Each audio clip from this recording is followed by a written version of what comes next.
Assalamualaikum warahmatullahi wabarakatuh. Ini kita berada di makam panjang ya.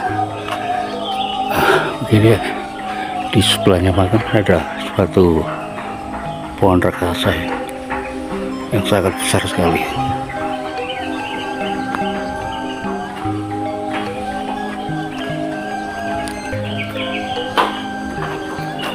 Nah, ini bersama teman-teman ada Petung Sewu,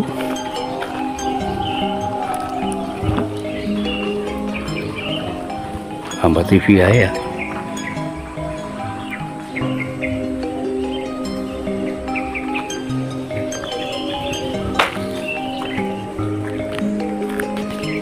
Dan kita lagi masuk ke lokasi ya.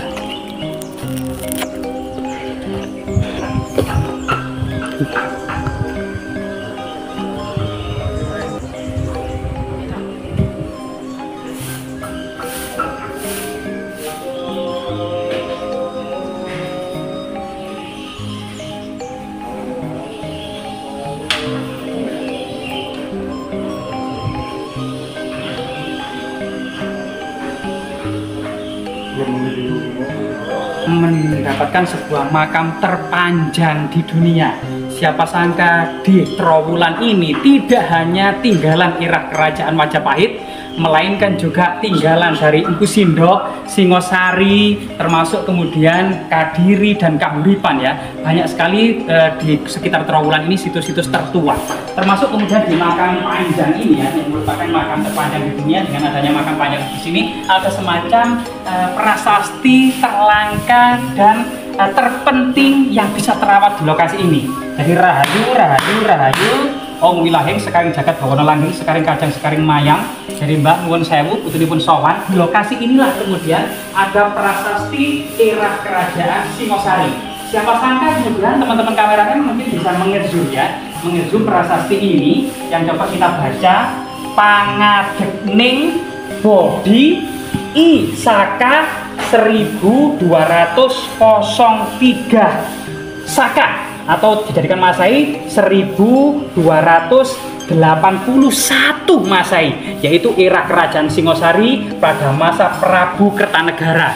Karena Prabu Kertanegara memerintah kerajaan Singosari antara tahun 1268 sampai 1292 Masehi. Artinya Raja Reza Singosari sudah menaruh perhatian ya, yang dengan seksama pendirian pohon Bodhi yang diduga merupakan bagian dari ritus agama Buddha. Agama Buddha ini berasal dari kota Sakya ya, sehingga Sang Buddha sendiri disebut dengan Sakya Muni atau orang suci dari kota Sakya. Dulu adalah seorang pangeran Siddhartha Gautama yang tidak pernah keluar istana, hidup bersenang-senang, tapi tidak sengaja ketika melihat jendela banyak orang-orang papa, orang-orang tua, orang-orang cacat, dan orang-orang miskin ya, itu berkeliling di kota-kota, sehingga kemudian pangeran Siddhartha ini terketuk hatinya, maka melakukan pertapaan gitu ya, yang didampingi oleh para pengawalnya, sehingga kemudian pada malam pencerahan itulah Sang Buddha atau pangeran Siddhartha diangkat sebagai orang suci atau Sang Buddha, orang yang mendapatkan pencerahan.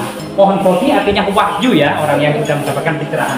Di lokasi makam panjang ini juga banyak artefak yang sangat penting lainnya.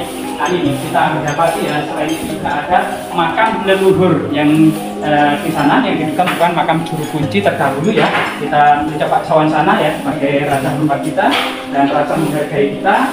Jadi Wakuson Ilaroti ya, para sesepuh atau para leluhur penunggu makam panjang ini, Bisiril Fatihah.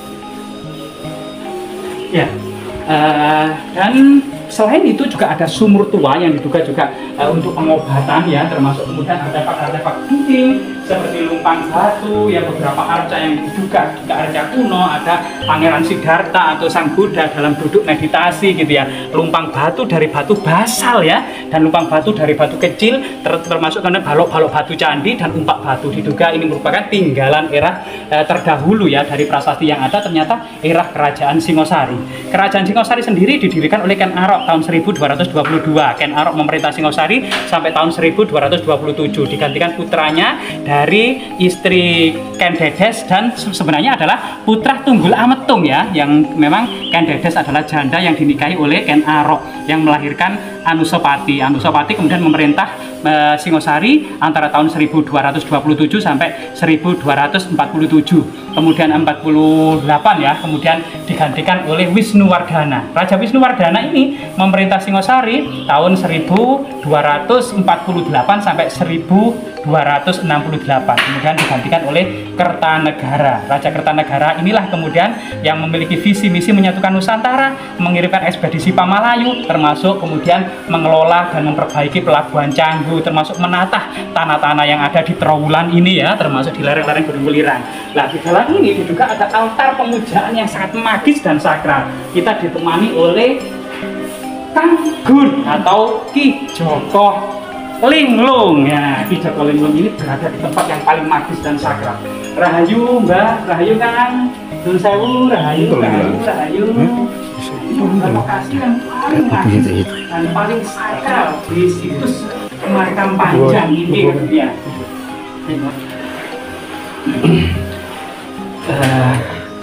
Jadi ketika kita mengulas secara sejarah dari prasasti itu yang ditemukan dan bisa kemudian terabadikan dengan adanya situs yang dirawat oleh masyarakat Makam Panjang ini kan, saya lihat Kang Gun ini kemudian sudah bermeditasi di sini dalam waktu yang cukup lama gitu ya.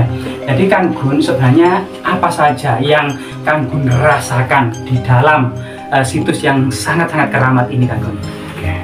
Assalamualaikum warahmatullahi wabarakatuh. Waalaikumsalam. Biasa saya jelaskan sesuai apa yang saya lihat.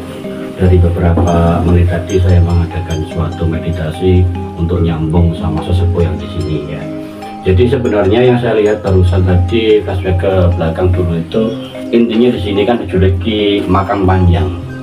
Itu kalau dari pandangan saya itu bukan makam, jadinya makom. Makom itu bisa jadi pertapan, bisa jadi benda pusaka, bisa jadi suatu tapak ilas seperti itu. Nah, kalau yang dinamakan Makam Panjang di depan itu dari pandangan terawangan saya itu suatu tombak yang dipendam zaman dahulu.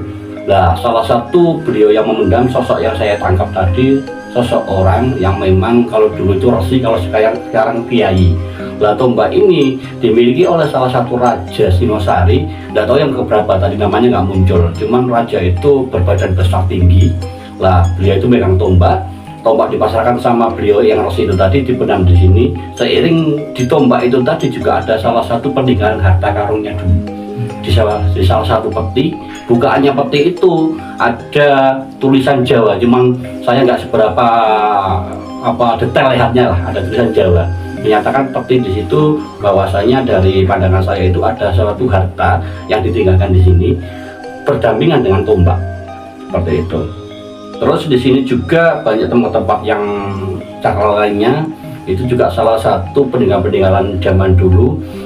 Juga banyak seperti penjaga-penjaga, salah satunya ada yang muncul di pandangan saya tadi, ada monyet putih itu yang bertempatan di Sendang, di sumber itu sebelah itu monyet putih, itu yang jaga monyet putih. Naga juga ada, tapi yang biasanya yang sering keliling itu yang monyet putihnya itu.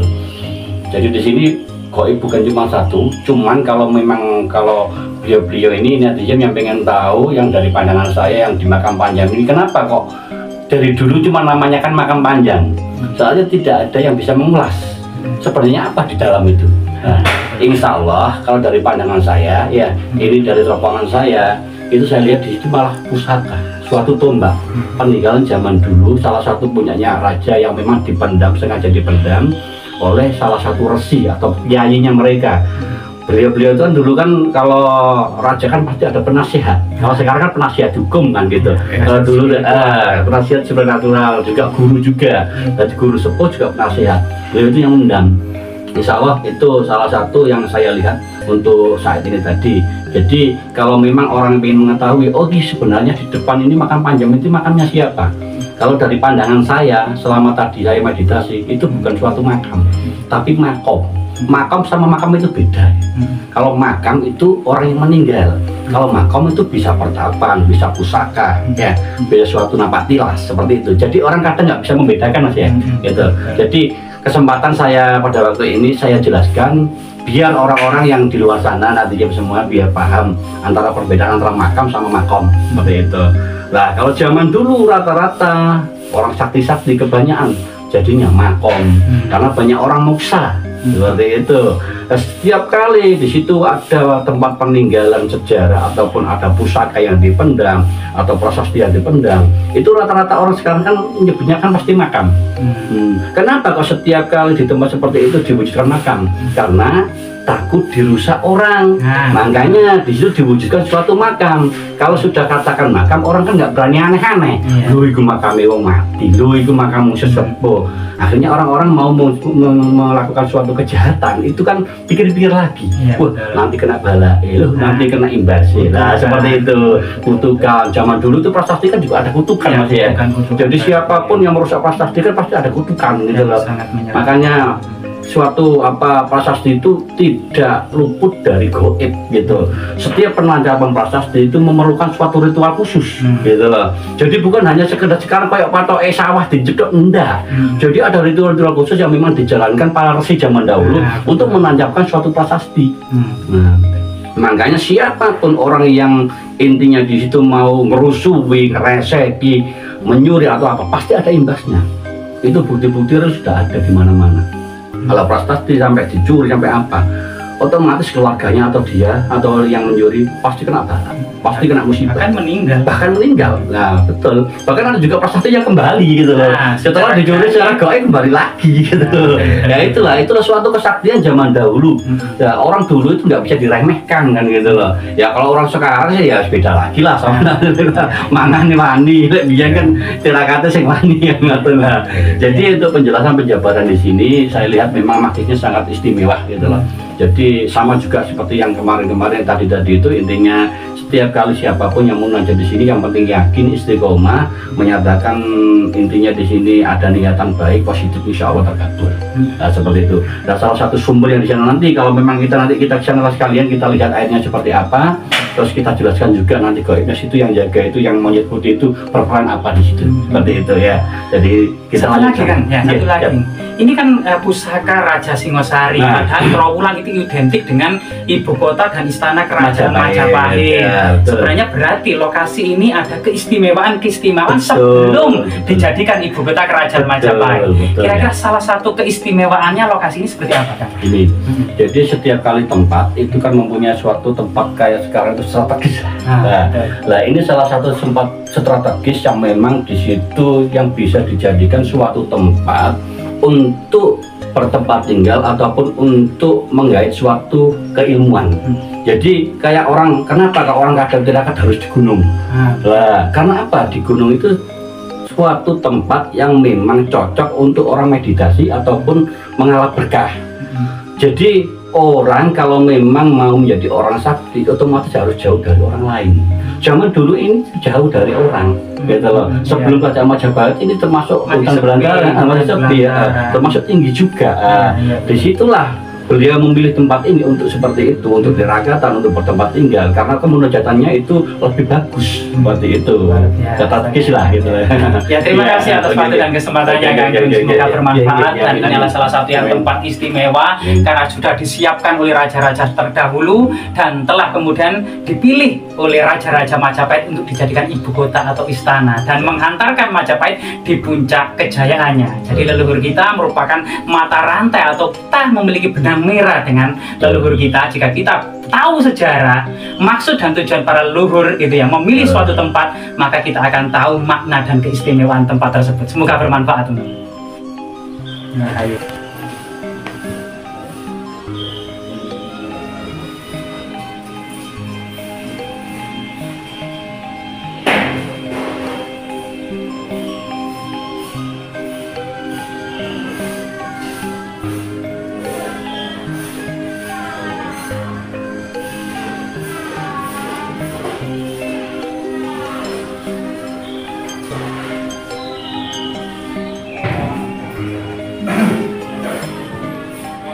Nah,